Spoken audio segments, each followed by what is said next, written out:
Hi everyone, this is Yura from Unity Days and welcome to the third episode of Nerd Out.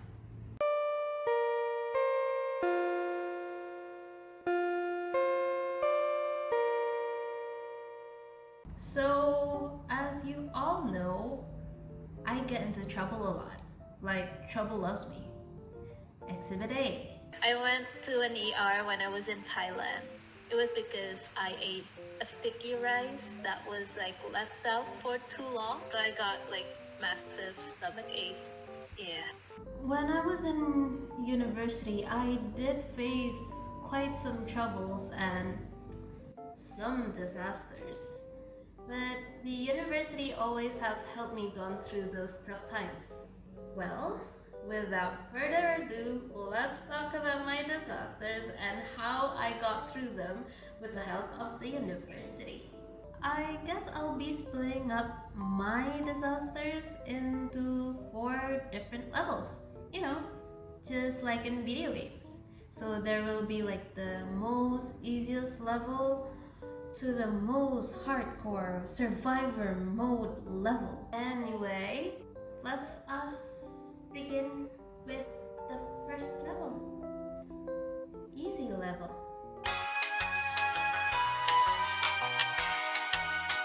I'm hopeless, I know. Yeah, I don't have any printers in my room. So when that happens, when you just wake up in the middle of the night and thought that, oh my goodness, I haven't printed my assignments, it's due tomorrow morning, and maybe you can print it in the morning, but you know how printers can smell your fear and they just break down when you really need it? So I usually go at night. And you would probably be wondering, how do you print really late at night? Well, that's when the university facilities came. Well, at least in my universities, we have a lot of computer rooms. So each colleges or each dorm would have a designated computer rooms that you can use 24/7 as long as you have your university keys. And I use that room a lot to print emergency stuffs like assignments or visa stuffs and others. Also, there are printers all over campus and you can just swipe your university card and it will register the files that you need to print. And yeah, that's it. You just need to come to the computer rooms and it's safe because you can only enter it with your student card when it's after hours. So there you go. Crisis level easy done. Now on crisis level number 2, the moderate level. These people do exist. Very annoying flatmates who think nothing of their future and just, party hard without caring about their neighbors who had to study, do their assignments that is due tomorrow, or even have exams. And sometimes you can tell them that, they shouldn't do that, but sometimes they don't listen. So you have to find other place to study.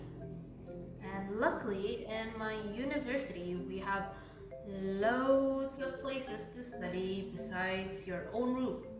Like for example, the library is 24 hours and they have loads of spaces, but it is crowded during the day and in the afternoon. So during those times, I usually go to other places like the computer rooms. I sometimes go to Ronco Hub as well. So there's this place called Ronco Hub where it's for lectures, but they also have um, this second floor where it's called the island, I think, where there's bean bags and tables. Well, you can study in the canteens, like the university cafes or restaurants. And there's also a common room for every colleges or every dorms. And yeah, there's loads of places to study in the university at any given time. That's really good when you want to avoid annoying flatmates. Pro tip, guys. Right, so on to the next level. Level hard.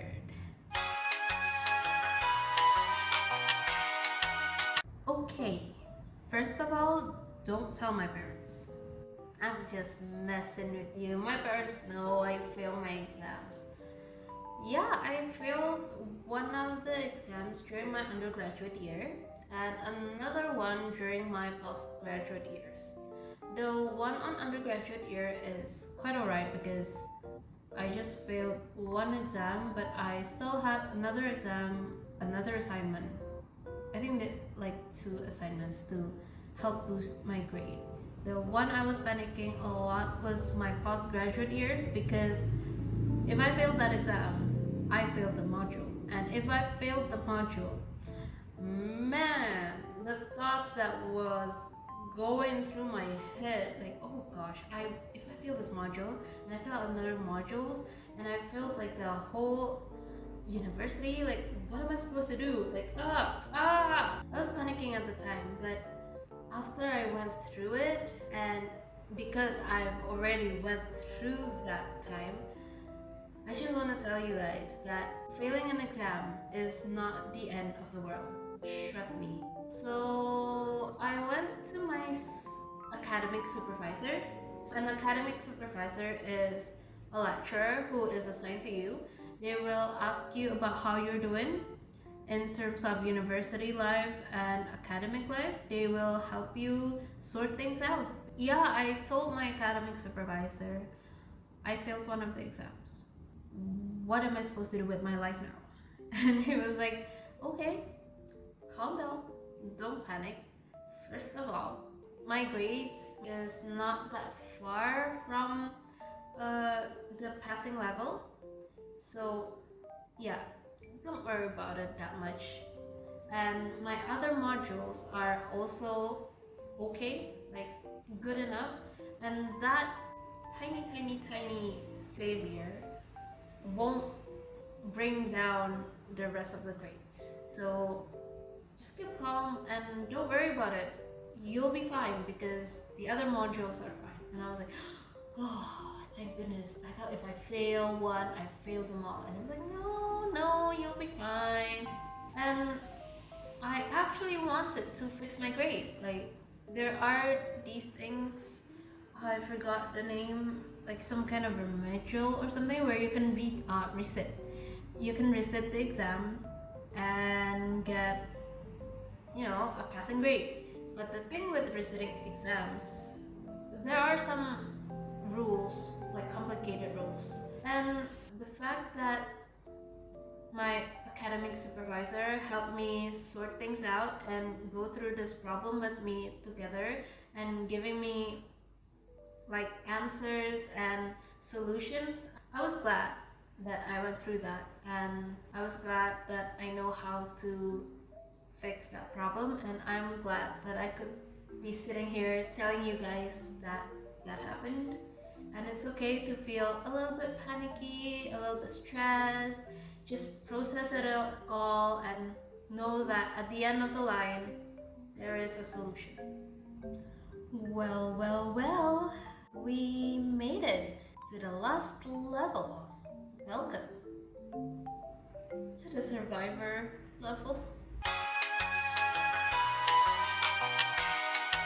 So yeah, my flat's kitchen got burnt down. A flatmate of mine was making toast and they left the toast there unattended, which is a no-no, guys. Don't ever do that because you'll never know what could happen to a toasters. So the bread was stuck on the toaster and it got burnt and the toaster gets on fire and then the appliances gets on fire and the kitchen got on fire. Well, thankfully no one got hurt, but the thing is we couldn't live on our flat for 6 months. And yeah, I was like wondering, oh my goodness, what now? And I'm really glad that the university helps us through that because I think I could say that the university doesn't really experience this frequently, so they probably didn't know how to handle this. And to be honest, they actually handled it quite well. So they helped us get us into a new accommodation on campus. Some of us did move twice. I moved 3 times. Uh, it all depends with the availability of the accommodation, but at least we got some place to sleep, to put our stuffs for a while. They also helped us in recovering all damaged goods. So we couldn't actually physically recover everything that was burned down on the kitchen, but at least they told us that we could have insurance. And if we just put everything that was burned down in the kitchen, like the prices, what's in there, and all those, you can get money back. Uh, what else? Oh, they also helped me move actually, because I had to move quite far from the place that I lived before, like the flat.